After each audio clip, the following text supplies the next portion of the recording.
ఇన్ని రోజులు కొన్ని కారణాల చేత వీడియోస్ పెట్టడం అయితే కుదరలేదు. సో, ఇక నుంచి డైలీగా వీడియోస్ వస్తూనే ఉంటాయి. మన ఛానెల్ ఇప్పటివరకు ఫాలో అయ్యి నన్ను సపోర్ట్ చేసినందుకు చాలా చాలా థాంక్స్ ఫ్రెండ్స్. ఇక నుంచి మరిన్ని వీడియోస్ అంటే మంచి మంచి కంటెంట్‌తో మీ ముందుకు తీసుకురావడానికి మంచి మంచి అప్డేట్స్ మీ ముందుకు తీసుకురావడానికైతే ప్రయత్నిస్తాను. మన ఛానెల్ ఇప్పటివరకు మీరందరూ నాకు ఇంతలా సపోర్ట్ చేసినందుకైతే నిజంగా థాంక్ యూ ఫ్రెండ్స్. సో, ఇక మన కంటెంట్‌లోకి వెళ్ళిపోతే మొన్నటికి మొన్నే ఒక 3 సినిమాలైతే మన ఈ సంక్రాంతికి రావడం అయితే జరిగింది. సో, అదేమేమంటే ఒకటి 'గేమ్ చేంజర్', 'డాకు మహారాజ్' అదే విధంగా సంక్రాంతికి వస్తున్నాం. సో, ఈ 3 మూవీల్లో సంక్రాంతి నెగ్గింది ఎవరు? అంటే ఈ 3 మూవీల్లో ఒకటే విన్నర్ ఉంటది. ఈ 3 మూవీస్ అంటే సంక్రాంతిలో ఒకే ఒక విన్నర్ ఉంటారనమాట. సో, ఈ ముఖ్యంగా విన్నర్ ఎవరు అందుకున్నారు అంటే ఒక్కసారి చూసుకుందాం. ఫస్ట్ మనం 'గేమ్ చేంజర్' దగ్గరికెళ్ళిపోదాం ఫ్రెండ్స్. ముందు 'గేమ్ చేంజర్' చూసుకున్నట్లయితే ఈ మూవీ గురించి తెలిసిందే. ఇంచుమించు ఈ మూవీ మేక్ చేయడానికి దగ్గర దగ్గర 3 ఇయర్స్ టైమ్ అయితే పట్టింది. ఫస్ట్ నుంచి కూడా ఫ్యాన్స్‌కైతే చాలా ఎక్స్‌పెక్టేషన్స్‌తోనైతే వచ్చాయి. కాకపోతే థియేటర్ దగ్గరకొచ్చిన తర్వాత కొద్దిగా మిక్స్డ్ టాక్‌తోనైతే నడుస్తుంది ఫ్రెండ్స్. ప్రెజెంట్ చూసుకున్నట్లయితే మొన్నటికి మొన్నే ఒక పోస్టర్ కూడా రిలీజ్ చేయడం అయితే జరిగింది. 186,00,00,000 ప్లస్ గ్రాస్ వరల్డ్ వైడ్‌గా కలెక్షన్ చేసింది అనేసి.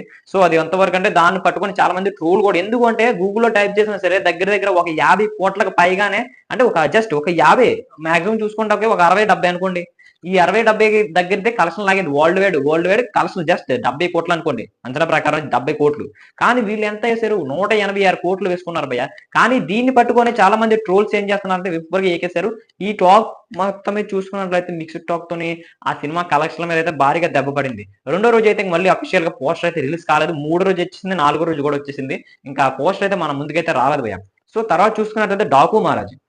ఈ మూవీ తెలిసిందే. మొన్నటికి మొన్న ఒక నవంబర్‌లోనో, అక్టోబర్‌లోనో మనకి ఒక సాలిడ్ అప్‌డేట్ ఇచ్చారు భయ్య. 'డాకు మహారాజ్' అనే మూవీ మన ముందుకు తీసుకొస్తున్నారు.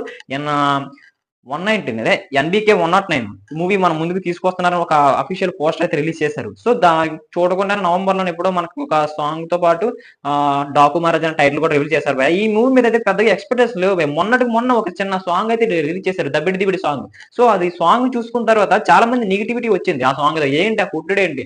నిజంగా ఆ స్టెప్పులేంటి? నిజంగా కొరియోగ్రఫీ చేసింది మన శేఖర్ మాస్టర్ అన్న. అసలు ఏంటి అసలు స్టెప్పులేంటి? నిజంగా సరే ఆ సాంగ్ మీద ట్రోల్స్ విపరీతంగా కొట్టారు భయ్య. నిజంగా చెప్తున్నాను. ఆ ట్రోల్స్ కారణంగా సినిమా మీద భారీ నెగటివిటీ పడుతుంది అన్న వాళ్ళందరికీ నోటి మీద తాళం వేసినట్టయితే అనిపించింది. అయింది. ఎందుకు అంటే మూవీ మాత్రం విరగ్గొట్టుకుంటూ వెళ్ళిపోతుంది. ఇప్పటివరకు బాలకృష్ణ గారి కెరియర్ లోనే వన్ ఆఫ్ ది బెస్ట్ మూవీగా మన 'డాకు మ్యారేజ్' అయితే నిలిచిపోతుంది భయ్య. ఎందుకంటే ఫస్ట్ రోజే 56,00,00,000 ప్లస్ గ్రాస్ వరల్డ్ వైడ్ గా కలెక్షన్ చేసింది. ఇప్పటికొచ్చి మన బాలకృష్ణ గారి మూవీ ఎప్పుడు కూడా ఇంతలాగా కలెక్షన్ అయితే రావట్లేదన్నమాట. మొదటి రోజు అంతలాగా రాబట్టింది.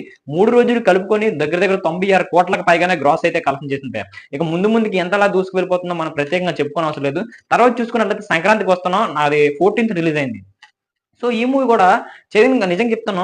ఈ మూవీ మీద కూడా చాలా మంది ఎక్స్‌పెక్టేషన్స్ పెట్టుకున్నారు. కాకపోతే ఫస్ట్ హాఫ్ అలాగే వెళ్ళినప్పటికీ సెకండ్ హాఫ్ మాత్రం వేరే లెవెల్‌లో ఉంది భయ్య. ఫ్యామిలీ మొత్తాన్ని ఎంటర్‌టైన్ చేసేలా అయితే ఈ మూవీ అయితే ఉంది.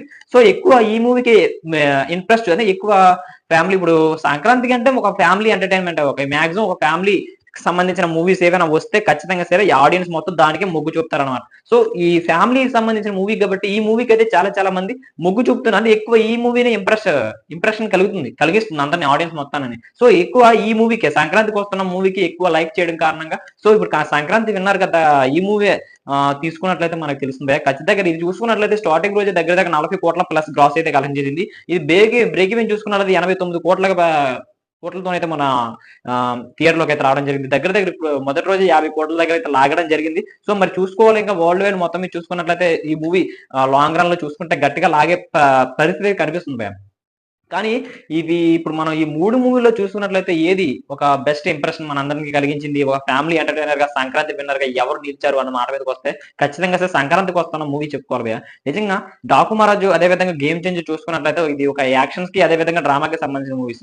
సో, ఇక్కడ చూసుకున్నట్లయితే ఫ్యామిలీ ఎంటర్‌టైనర్ అదే విధంగా డ్రామా, అదే విధంగా కామెడీ మొత్తం మిక్సింగ్ కొట్టింది. నిజంగా ఈ సినిమా అయితే చాలా బాగుంటదని చెప్పుకోవచ్చు. లాజిక్‌లు వెతుక్కోకుండా చూస్తే సినిమా మాత్రం విరగ్గొట్టేస్తది భయ్య నిజంగా చెప్తున్నాను. ఈ సినిమాకి ఇప్పుడు మన సంక్రాంతికి వచ్చింది. అదే ఇప్పుడు సంక్రాంతికి ఇప్పుడు మన ప్రెజెంట్ జనరేషన్ చూసుకుంటే సంక్రాంతికి విన్నర్ ఎవరు అంటే మన 'సంక్రాంతికి వస్తున్నాం' అనే మూవీ అని చెప్పుకోవాలి. ఈ మూవీ చూస్తున్నట్లయితే భవిష్యత్తులో ఇంకా పెద్ద పెద్ద కలెక్షన్‌లు రాబట్టొచ్చు. మరి ఇక్కడ డిజాస్టర్ అంటే ఫుల్‌గా పెద్దగా నెగటివిటీ పడిన మూవీ ఏదైనా ఉంది అంటే అది ఒక మన 'గేమ్ చేంజర్' అని చెప్పుకోవాలి. లేదా 'డాకు మహారాజ్' కూడా అది కూడా బాగా లాగుతుంది.